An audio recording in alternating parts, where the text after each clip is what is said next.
You know, in this world just flooded with information, noise really, what does it actually mean to be properly informed?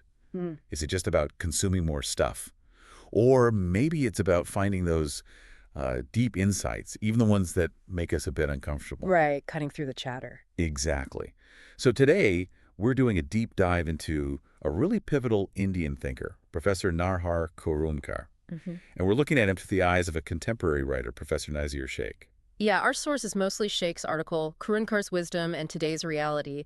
It really reflects on Kurundkar's lasting impact.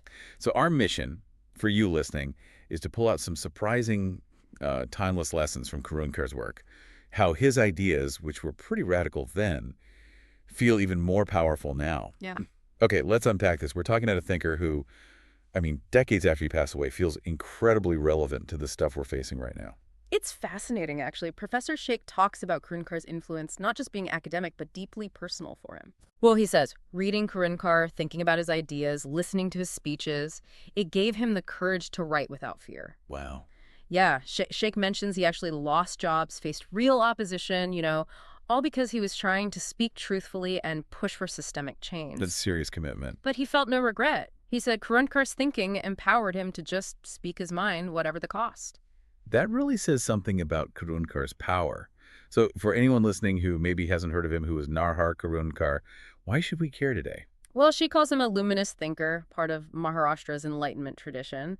That whole period of big social and intellectual reform challenging old ways. Right. Kurundkar died quite young, sadly, in his 50s, but he left this intellectual legacy that Sheikh describes as a lighthouse for people who genuinely think, who dig deep. A lighthouse. I like Yeah, that. And Sheikh insists that remembering Kurundkar now, especially when, as he puts it, society seems to be leaning towards frenzied mob rule and fanatical identity politics. Mm-hmm. It's not just a tribute. No, it's more like an intellectual necessity, a resurgence, Sheikh calls it. He's basically saying we need Kurundkar's way of thinking right now. And what was that core thinking? What was his main stance? Fundamentally, he was consistently strongly against mob rule, against religious fanaticism, against fanatical identity politics, full stop. Okay. He was really firm on issues affecting minorities, even when facing pushback from the majority. And this was at a time when, as Sheikh notes, just being a minority is considered a crime.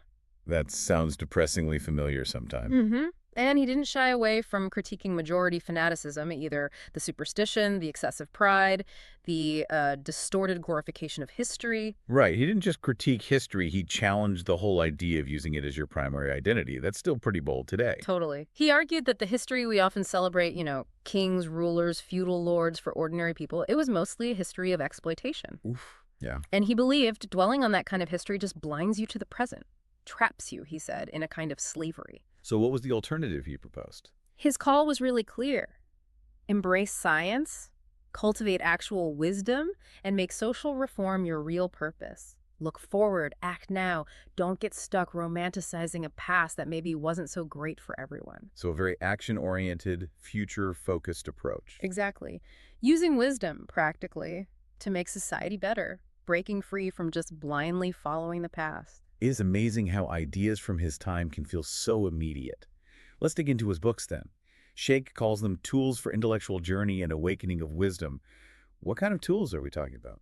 They were like precision instruments, really. His main works, Jagar, Shivratra, Bhajan, Auckland, Shaiprakash, each one kind of dissected society and challenged norms in a specific way. Okay, take Jagar, for example. What was the tool there? So in Jagar, Kurundkar defined Indian secularism not just as tolerance, which is how most people think of it, really. Right, like live and let live. Exactly. But he said it's actually a responsibility to change the system. That's a huge shift. It demands action, not just passive acceptance. Responsibility to change. Uh, Wow.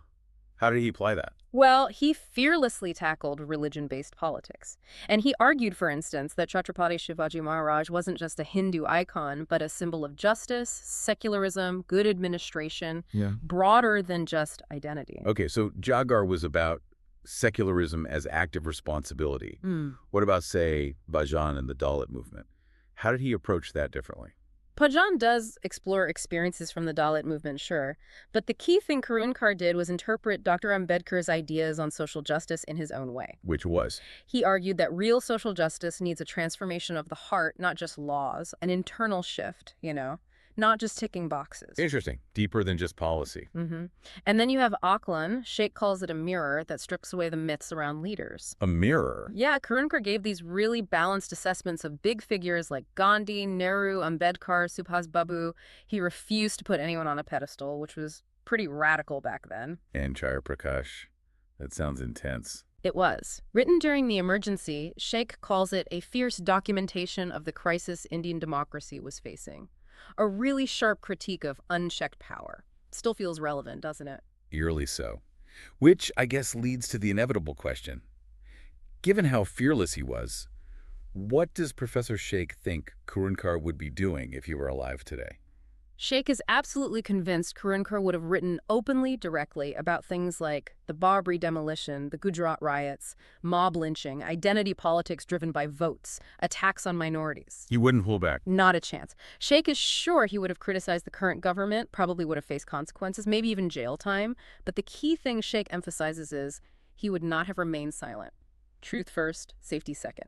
That conviction really comes through. It also brings us to some warnings Kurundkar gave, using fables. Simple stories, but with deep meaning. Let's talk about the frogs and the bulls. Ah, yes, Aesop's fable. Kurundkar apparently loved this one. It's such a powerful story about, well, the danger of thinking you're safe and uninvolved. Tell us the story. Okay, so you have these frogs living happily in a pond. Nearby, there's a field where two big, arrogant bulls graze. Okay. The frogs initially think, bulls, not our problem. We live in the pond, they eat grass in the field, what's it got to do with us? They even, formally decide not to worry about the bulls. Complacent. Very. But there's this wise old frog who warns them. He says, you guys are gonna die. Danger is coming. And they ignore him, I assume. Of course. They mock the bulls later when they start fighting over the field. Look at those idiots fighting over grass. There's plenty for everyone. But the wise frog just repeats, your death is near.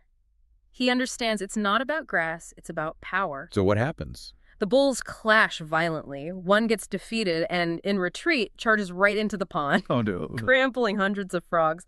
Kurundkar used this during the emergency, to make people see beyond their own little safe zones. And the message for us today in our own ponds, what should we take away? It's pretty stark, isn't it?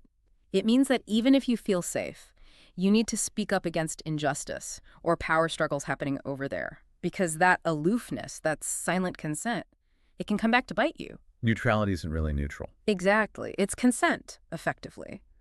When the powerful bulls fight, the innocent frogs get crushed. The fable suggests all the frogs should try to make the bulls understand the consequences, or maybe find a different pond. Change your environment if you can't change the fight. Right. And it points out that those claiming total control over their little patch, their mud and pond, often end up trampled anyway. And it's not just the frogs. Other creatures in the pond suffer too. The whole ecosystem society gets damaged. So the actionable insight is, don't be complacent. Pretty much. Either try to prevent the conflict or get out of the way. Don't assume it won't affect you. That's a heavy warning. He had another fable too, right? The hunter's tears. Yeah.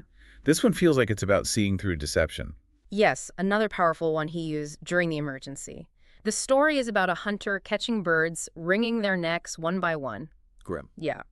But then some dust blows into his eye and he rubs it, and tears start streaming down his face. Okay. The remaining birds see this and think, oh, look how sad he is. He feels so bad about killing us, he's crying. Misinterpreting the tears. Exactly. But then a wise old bird speaks up and says, don't look at the tears in his eyes. Don't listen to the words from his lips. Look at the blood stains on the hunter's hands. Wow. Look at the actions, not the performance. Precisely. Kurundkar was warning people even back then, and today. How often do we only see the tears, the fake emotions, the big displays of religious pride or patriotism, the grand pronouncements about serving the nation? All the time, seems like. Right. And people often fail to see the bloodstained hands behind it, the potential fraud, the manipulation in the name of religion or nation, the politics driven purely by a lust for power. So we get easily misled by the show. Terribly easily. The fable is a call for ethical scrutiny. Look past the PR, the emotional appeals. Look at the actual results, the actions, the consequences. Who's actually bleeding? That requires real critical thinking. Which brings us to another point Kurundkar made about wisdom itself. He said something profound. Man can be enslaved by force, but not made free by force. That cuts deep, doesn't it? Freedom has to come from within. You can't impose genuine freedom. Right. And he seemed quite pessimistic about how easy it is to cultivate wisdom versus foolishness. He really was. He observed that it's frankly much easier to make people foolish, irrational, religiously fanatical. People seem drawn to it almost. Why do you think he felt that? Well, awakening critical thinking, real wisdom, that's hard work. It often involves facing uncomfortable truths, questioning things you hold dear. It's easier to accept simple, often negative or divisive answers. He felt most people are more half-wise than truly wise. Half-wise. That's a striking phrase. Isn't it? And the state of affairs caused him real pain. Sheikh quotes his anguish. The foolishness of all religious people is a great sorrow in my life. That's a strong statement. Yeah. What did he see as the root of that foolishness? Why did it trouble him so much? I think he saw it as a fundamental resistance to thinking for oneself, to questioning things critically, a preference for, comforting myths or traditions over difficult truths.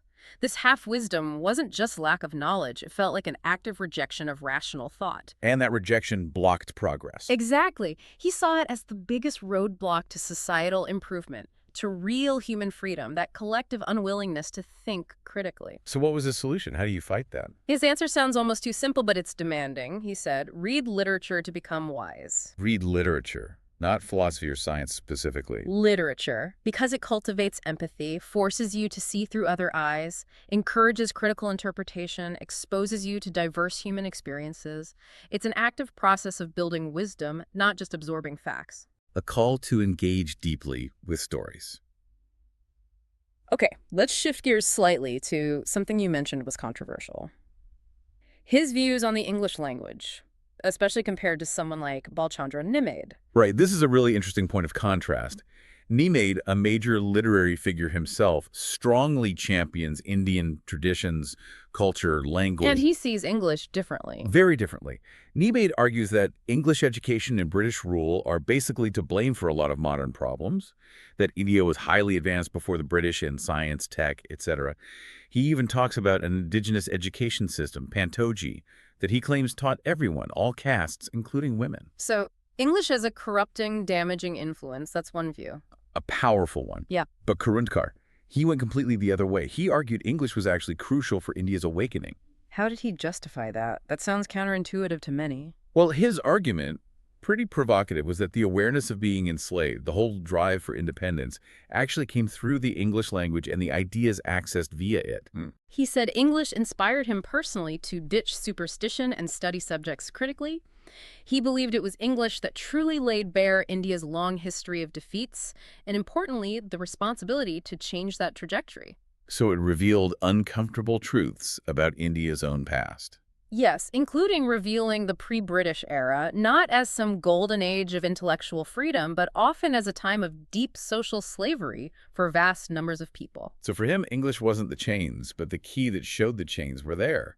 He even seemed to embrace the idea of servitude to English, didn't he? He did, in a very specific way. He basically said, if gaining this critical awareness through English is servitude, then fine, call it that. He'd proudly embrace it and want more of it. Wow. He found it practically essential, too. For studying ancient texts like Manusmriti, he said English was necessary for understanding chronology in a way Sanskrit wasn't. He famously claimed there is no alternative to English for studying anything. That's a strong claim. It is. He argued the British unearthed and presented India's history, the good and the bad, and English gave Indians the tools to critically sift through it.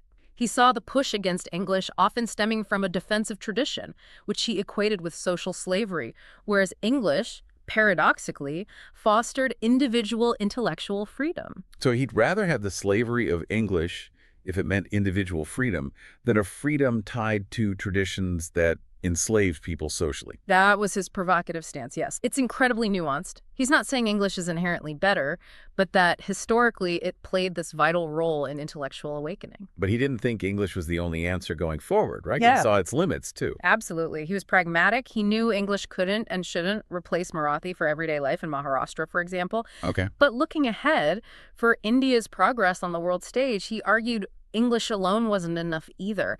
India needed proficiency in other major global languages: French, German, Russian, Japanese, Arabic, Turkish, even African languages, for everything. International relations, science, technology, trade, finding allies, even understanding adversaries like China.